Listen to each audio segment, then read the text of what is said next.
Welcome to news Hunter সৈকত। আজ আমরা হুগলির হংসেশ্বরী মায়ের মন্দিরে।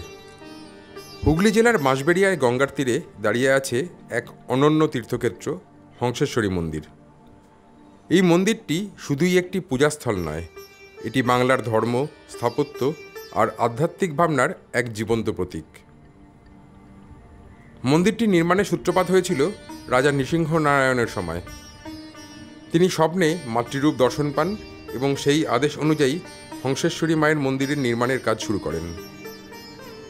কিন্তু রাজা তার জীবদ্দশায় কাজ সম্পূর্ণ করতে পারেননি। পরে তার স্ত্রী 19 শতাব্দীর শুরুর দিকে এই মন্দির নির্মাণ সম্পূর্ণ করেন। এই মন্দিরের স্থাপত্য অনন্য। এই মন্দিরের গম্বুজগুলি দেখতে পদ্মকলির মতো, আর এমনই 13টি পদ্মকলির গম্বুজ মিলে গঠিত এই অসাধারণ কাঠামো। এই শৈলীর সঙ্গে হিন্দু তন্ত্র সাধনার ঘনিষ্ঠ যোগ আছে। মন্দিরের অন্তঃস্থলে রয়েছেন হংসেশ্বরী মাতার মূর্তি, যা একেবারে অনন্য। এই মূর্তি নিম কাঠে নির্মিত। এখানে সারা বছর দেবী শান্তু রূপে থাকেন, কিন্তু কালী পুজোর দিন মা এলোকেশী। তখন তার গায়ে কোনো বস্ত্র থাকে না, সারা গায়ে ফুল দিয়ে সাজিয়ে তোলা হয় এবং একটি রূপোর মুখ এবং রূপোর জিভ লাগানো হয়, যা কিন্তু সারা বছরে এই একটি দিনের জন্যই হয়ে থাকে। সারা বছরই এই মন্দিরে ভোগ খাওয়ার ব্যবস্থা আছে।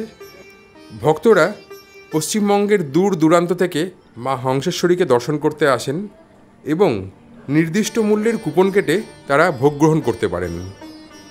এই মন্দির কেবল একটি স্থাপত্য নয়, এটি এক আধ্যাত্মিক দর্শনের প্রতীক, যেখানে তন্ত্র, শিল্প আর ভক্তি মিলেমিশে তৈরি করেছে এক অনন্য সৃষ্টির উদাহরণ।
আর হুগলি জেলার বাঁশবেড়িয়ার এই হংসেশ্বরী মন্দিরের ঠিক পাশেই আছে 17 শতকের অনন্ত বাসুদেবের মন্দির। সে এক অনন্য স্থাপত্য। 1679 খ্রিস্টাব্দে নির্মিত এই মন্দিরটি একরত্ন শৈলীর। এই মন্দিরের চারপাশে রয়েছে অনবদ্য টেরাকোটার শিল্প, যেখানে ফুটে উঠেছে রামায়ণ, মহাভারত আর কৃষ্ণলীলার নানা দৃশ্য। বর্তমানে এটি প্রত্নতত্ত্ব দপ্তরের সংরক্ষিত একটি স্মৃতিস্তম্ভ, যা আজও বাংলার প্রাচীন স্থাপত্য ও শিল্প ঐতিহ্যের গৌরব বহন করে।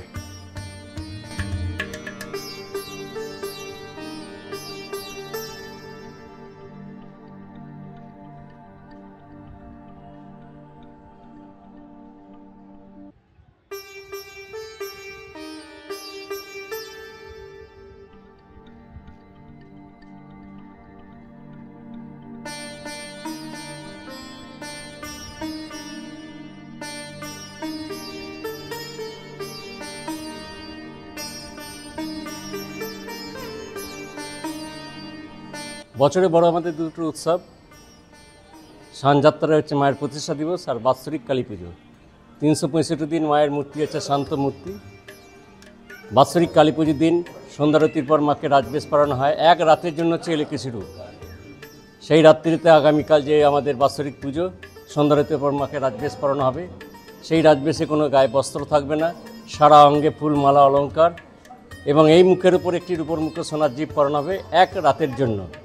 সব পুজো মিটে যাবে। রাত্রি 3টে থেকে 4টের মধ্যে সেই রাজবেশ আবার পাল্টে মায়ের বস্ত্র ধারণ করা হবে।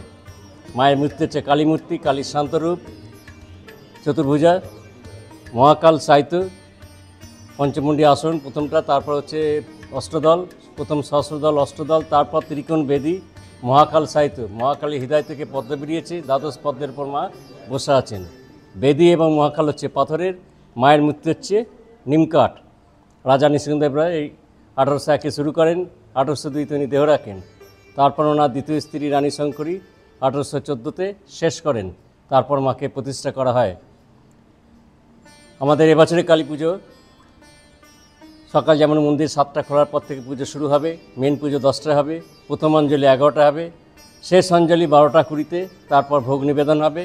তারপর যারা ভক্ত যারা থাকবেন, তারা যারা টোকেনকে কাটবেন, যতটুকু করা হবে সেই পরিমাণ পর্যন্ত ভোগ দেওয়া হবে। কিছুক্ষণ বিশ্রাম দেওয়ার পর আবার শুরু হয়ে যাবে পুজো। সব পুজো মায়ের নামে হবে, বিশেষ অনুষ্ঠানগুলোতে মায়ের নামে হয়।